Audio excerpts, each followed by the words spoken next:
We'll start with the biggest jump from mediocrity to great, for me at least. The 10-6 Detroit Lions.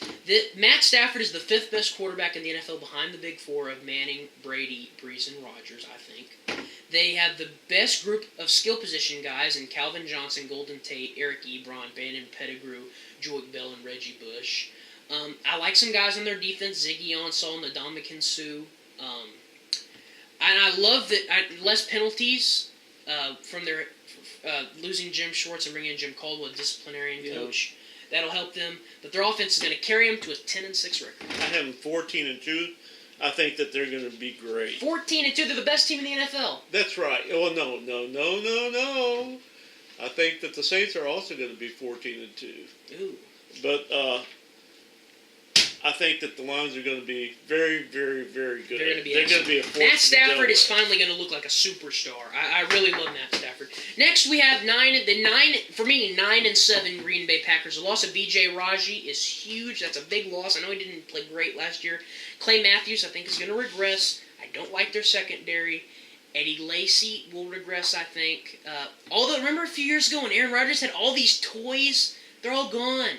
Why is Randall Cobb and Jordy Nelson? They're all gone. And that line is mediocre, but they do have the fourth best quarterback in the NFL, Aaron Rodgers. Exactly, and that's the only reason I have them going 10-6. Now, how about those Vikings?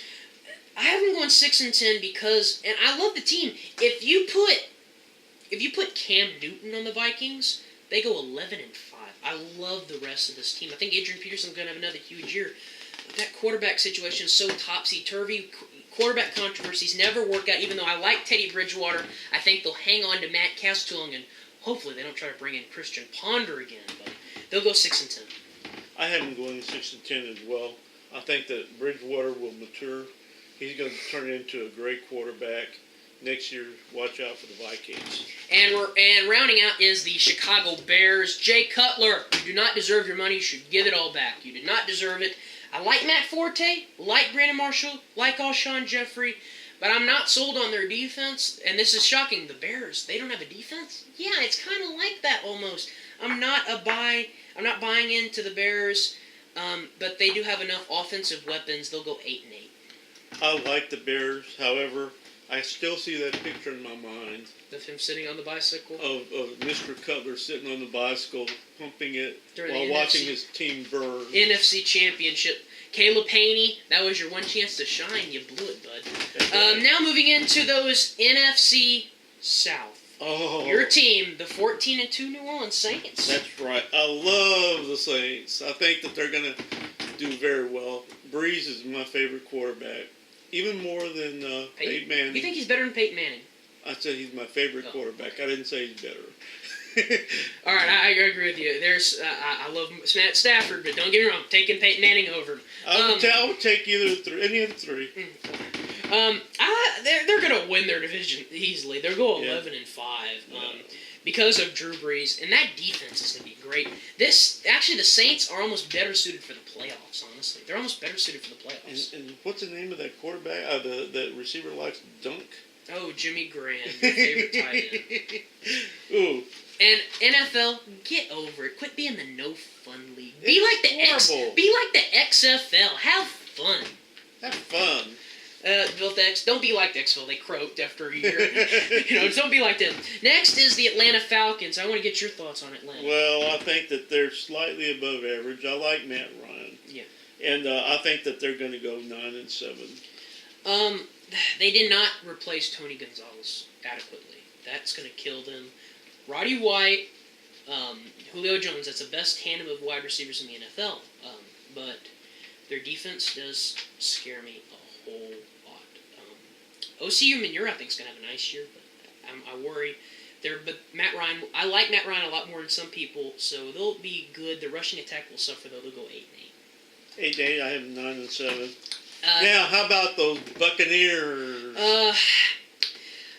I like Josh McCown. I think he's a nice quarterback, but I don't know what was wrong with Mike Glennon. I really liked Mike Glennon. He has some toys in Doug Martin and Vincent Jackson, but that's the worst offensive line in the NFL, and that's counting the recently acquired Logan Mankins from the Patriots, which I think is going to hurt the Patriots a lot more than they think. But that's still the worst offensive line in the NFL. Daquan Bowers he's gone. He officially busted. And I like Levante David. I like Alteron Werner. So their defense is nice, but their offensive line just scares me. You can't win without an offense. They'll go 5-11. I have them going 6-10. Lovie Smith is a nice head coach. Next year, when they draft offensive linemen in the first round, then you can look for Tampa Bay. Then you can look them and the Vikings next year they'll be the surprise teams, the Bucs and the Vikings. That's right, and they have great quarterbacks. And rounding out the NFC South is the Carolina Panthers. Newton, I know, has had the injury history. You know, he's iffy. Derek Anderson's not a great backup, but they don't have great receivers. The line but their defense is fantastic. And Newton will get it done. They will get to 9-7. Really, I have them going 6-10. This is the major regressor for you. That's right. This is a major regressor because Newton is hurt, and if he's not able to come back and play, I think the lack of receivers does hurt him significantly. Yeah, and he is a major reason that they win. All right, now we move into the NFC West. We'll start with the Arizona Cardinals.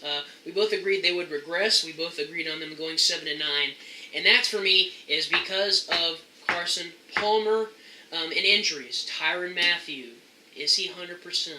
John Abraham was a little bit late. He held out. Where is he? Larry Fitzgerald, is he not getting any younger? Like I said, I'm just not into Carson Palmer, so 7-9. Well, who is that? Logan Thomas is a backup? A mediocre quarterback with pressure from behind him from a younger player it's gonna kill him.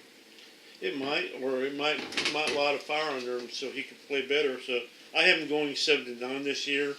Hopefully that they'll do better for their own sake. Hey, how do you like those Rams? Sam Bradford, excuse me.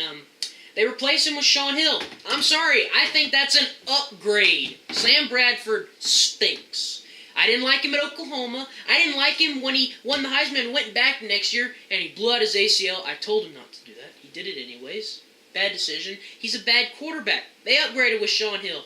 They claimed Case Keenum off waivers from the Houston Texans, who's not going to start. Maybe later in the year, but they will start with Sean Hill. They have a great defense. They really do. They have a great defense. But what worries me is Zach Stacy is not going to have the same year at tailback. He's going to really regress. They're going to become a one-dimensional offense, and that's going to really make it easy for the defenses. And in a tough division where you have to play the Seahawks and 49ers twice, that's 0-4 off the bat. They're 6-10. I have them going 6-10 as well. I have them going that primarily because they have the quarterback problems. Hadn't figured it out yet. And I don't like Jeff Fisher teams, although they're tough. Sometimes they get a little bit dirty. All right. We have two more teams. Yes. Maybe the two best teams in the NFL, realistically.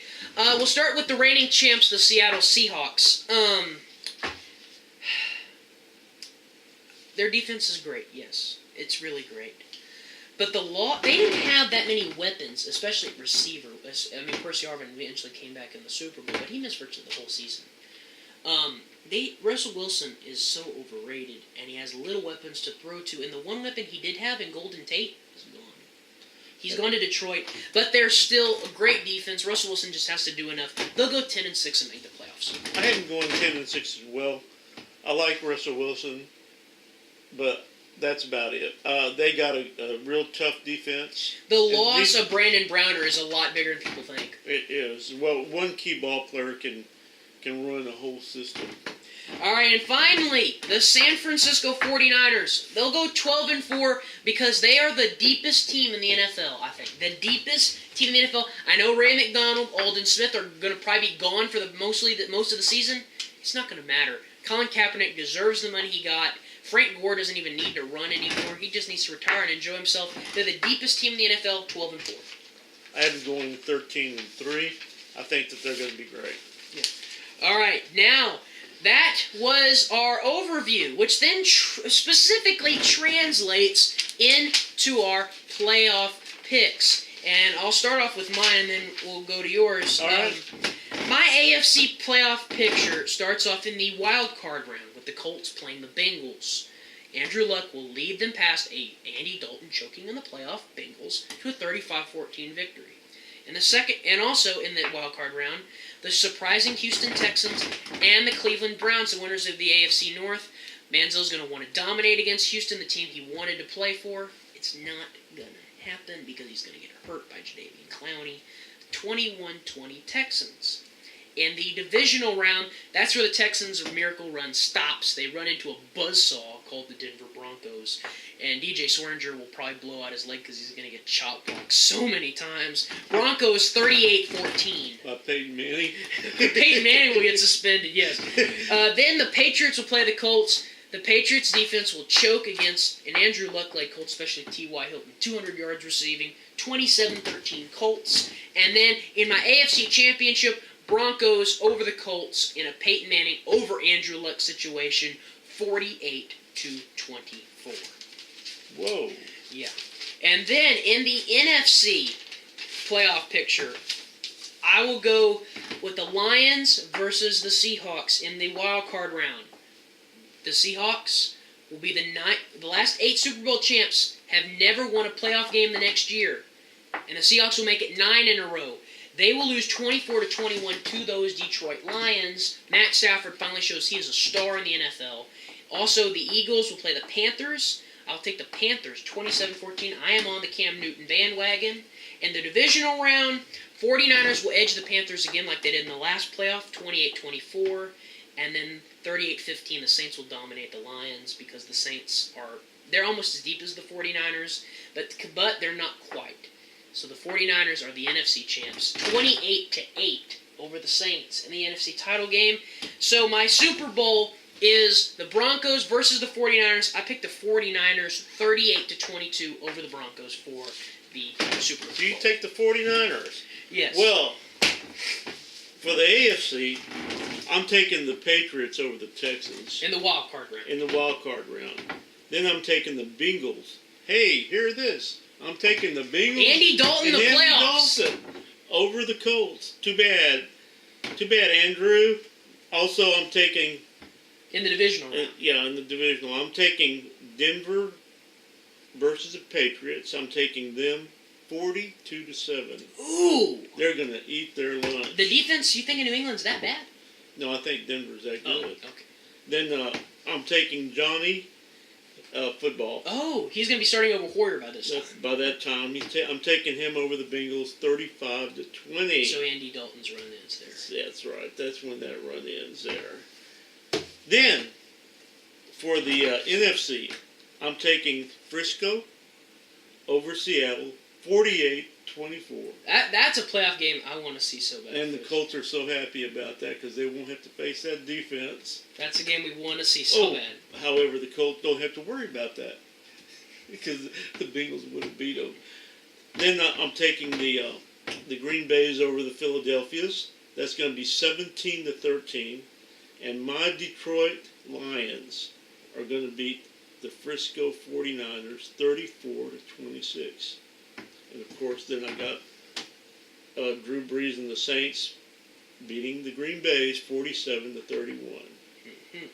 Then I'm having Detroit play New Orleans For the NFC title. For the NFC title. So I'm having Denver play New Orleans. Oh, so New Orleans beats Detroit. What? New Orleans beats Detroit. Absolutely. Okay. And then I'm having, unfortunately for New Orleans, I'm having Denver beat them. In the Super Bowl. In the Super Bowl. But only by 1 point. Oh. There's going to be lots of boos flying that night. 49-48. Oh. So all that's right. what it is. I have Denver winning it all. Denver over New Orleans for him. Frisco over Denver for me. And that will bring us into our final 2-minute segment of our show. This is our favorite part of the show. It's called Sport Stuffings. Oh, yeah. Because we'll stuff every bit of sports into you to where you don't want to talk about any more sports till our next show. That's right. And, you know, I have a problem with these people that worry so much about Johnny Manziel playing football and going out and partying all night. Just look at Kenny Stabler. Was he any good? Yes. He was great. And he would go out and party, and he'd go play like a champ on weekends. And he was very, very good. And that's that might happen with Manziel. So I think he is going to be a definite winner. My sports stuffing minute, if I'm going to talk football, I'm going to go blast to the past, the 60s and 70s. Stop it. Joe Namath is not an all-time quarterback. He threw almost as many interceptions and touchdowns. He is the Blake Bortles of his era. He had one great game, but that was only because he had a great defense and he had Boozer and Snell in the backfield who won the whole season for him. He is mediocre. If he would have played in Detroit, you would have never heard of him. He was as good as Bobby Lane, barely, in Detroit. So he's overrated, so stop it. Joe Namath is not an all-time quarterback, and neither is Terry Bradshaw. They rode their defense and their tailbacks, so stop it. But he has a great pair of legs. Oh!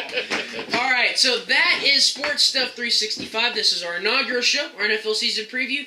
Thank you for watching. Check us out on Facebook and Twitter. Also, check out our YouTube channel, Sports Stuff 365, for more videos and behind-the-scenes content.